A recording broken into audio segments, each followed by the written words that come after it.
I don't really see Max Verstappen being caught, partly due to the fact he has the best car, but partly due to individual brilliance. The guy is just simply the best driver in the sport right now. And as for Hamilton Alonso, while some may believe 38 and 42 years old is not too old, they're still relatively young enough. I mean, can he sustain the stress of a championship battle, especially now that the calendar is going to be now at least 22 races this year and next year again? Can he sustain that sort of pressure and stress and intensity for that long over a calendar season in 2024 if Mercedes and Aston Martin gave them a good enough car? I have to be really brutally honest. At the age of what will be 39 and 43 years old, I think Max Verstappen will have just too much in his pocket for the pair of them. It's sad to say it, but I just think Max Verstappen is now becoming too good for everyone else. And today's race at Monaco, even though it did look like another easy Max Verstappen victory, it has to be said, with the sort of circuit Monaco is, and with how difficult it was in looking after tyres and the lack of grip, and of course the conditions in the wet when it started raining, he did an excellent job. He was sublime under pressure. He never put a foot wrong. He didn't lose concentration. I mean, I think, yeah, Max Verstappen knows he's going to make it 3 championship wins at the end of the year, but really, though, he's an alien. He's not real, man. He's just too good at this point. He is simply emulating the sort of form that we saw from Hamilton when he was dominating, when he completely dismantled Vettel's morale in 2018, and the way he dominated in the first half of 2019 and throughout most of 2020. And of course 2015, when of course he completely destroyed Rosberg's morale and psyche that year. He's also emulating parts of Vettel's domination in 2011 and 2013, and the way he completely mincy destroyed Webber. He's also emulating Schumacher's performances in the early 2000s with Ferrari. I think every race he's been on a podium, Max Verstappen, he's not finished lower than second. Even with, I don't know, messing up qualifying in Miami, he still won the race. I mean, who knows? I mean, even if Max doesn't win the most races this year, I think he's still going to finish on the podium in every race like Schumacher did in 2002. It's that sort of season Max is having. He's honestly, in the very peak of his form. He is in the zone, as they would say for every top sporting athlete out there. The way we've seen the likes of Man United dominate the Premier League in the 1990s and the 2000s. The way we're seeing Man City dominate the Premier League. And frankly, I think they're going to probably make it a treble this year with the FA Cup and the Champions League on offer. I just can't see Man United or Inter Milan standing in their way. And that's exactly the same that can be said for Max Verstappen. Perez is simply not a good number 2 at all. I mean, he's proof that midfield drivers are the sort of drivers who end up being by far the most overrated drivers in F1, because the standards required to perform well in the midfield are simply lower than the standards required to perform at the front of the field for a top team like a Red Bull, like a Ferrari, like a Mercedes, and of course at this point like a Aston Martin. But I mean, you got to ask yourself, is that Alonso dragging Aston Martin in front of the field? I actually think it is. I mean, are Aston Martin really a top team? I mean, they're still in second place, but they're hanging in second place by just a point, and they are having a very similar season to what BAR Honda were having back in 2004 when Jenson picked up 10 podiums. Takuma Sato picked up a podium at the American Grand Prix held at Indy.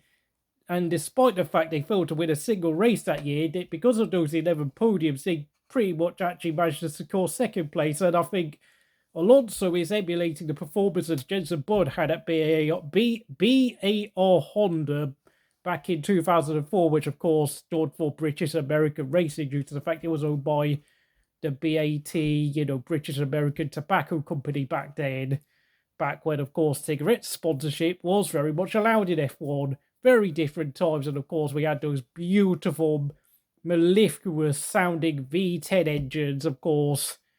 Those engines are never going back to F1, so instead we have a bunch of course, for the past decade, instead we've had a bunch of vacuum cleaners out on the track, which, yeah, but of course, we have to remember Alonso was indeed racing in F1 for Renault back in 2004, where, funnily enough, he was actually getting beat by Trulli in the first half of this season. But of course, I think that season taught him a lot of much-needed lessons, in terms of how to really prepare for an F1 weekend out and how to actually be consistent. Because I think that was a season where Alonso allowed his standards to drop a little.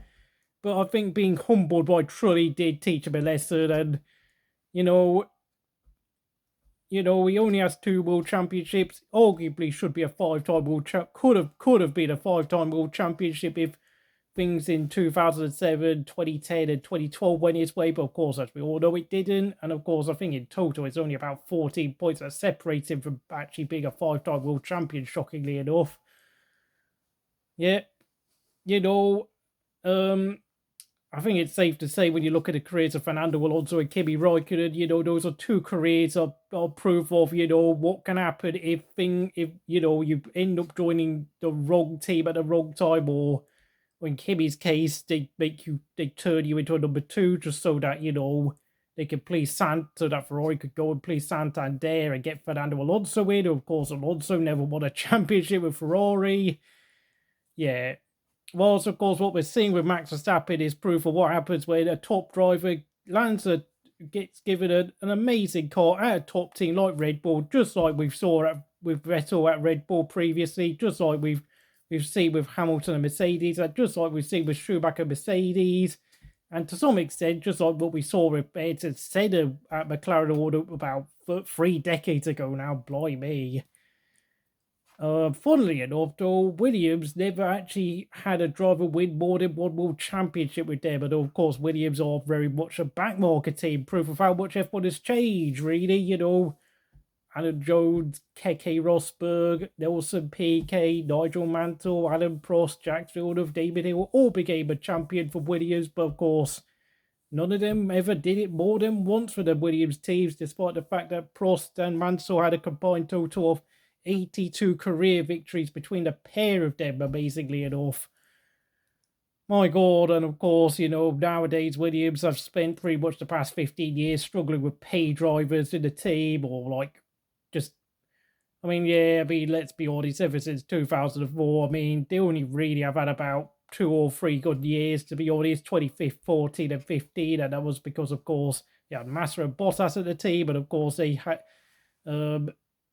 with how limited aero was, it was really mostly an engine formula back then. But since then, we have not really seen much from Williams. And, with how far back the rest of the field is in comparison to the front of the field, I know the budget cap is theoretically supposed to close the field up, but you got to realise, though, the likes of Williams, Haas, and AlphaTauri are not actually spending what's being allowed, what's being permitted by the budget cap, due to the fact they don't even have the resources to be able to even spend, $190 million for this whole season, or whatever it is, because I know they'd be given a lot more room for maneuver, but of course, being so big, but the resources, how good is the wind tunnel, how well does it work inside their factories, and things like how good are their engineers, how well their mechanics and the people who work in the design team, how well do they understand certain design concepts, because,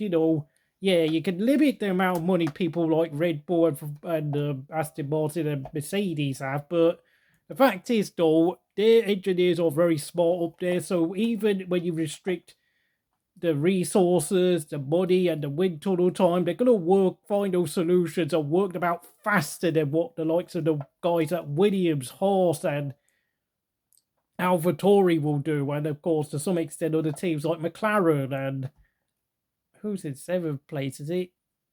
I forgot now. Is it? It's not Alpine. I know Alpine's 5th, but 7th place, is it? like Alfa Romeo, how can I forget? Such a forgettable team, honestly. I mean, my God, Kimi's only been retired for less than 18 months on. I've already forgotten Alfa Romeo exists. That's how much I could care about them at this point. Yeah, I think you get the picture now. The budget cap formula isn't quite as effective. I mean, maybe I should wait until the start of next year to see whether the budget cap regulations really work, but thing is though, like the amount of money and resources that are being plowed by teams into the sport isn't quite as much as what we used to see between like 1997 and 2012 when we had like the big car manufacturers like Honda, Jaguar, of course it was actually Ford, Toyota and BMW throw money at the sport and really bring in the best engineers and managers and drivers to the team so that they could actually, put the likes of Ferrari, McLaren, Renault and Williams under pressure, which they did. But these days, the sort of people that we get running the teams now in the midfield and at the back of the grid, they're just not as good as what they used to be. And frankly, I don't really see the rest of the season getting more exciting. If you're still listening to me after 25 minutes, thank you so much, because I don't know why. I just feel like rambling right now. And that is the end of the video. Thank you very much. See you again next time.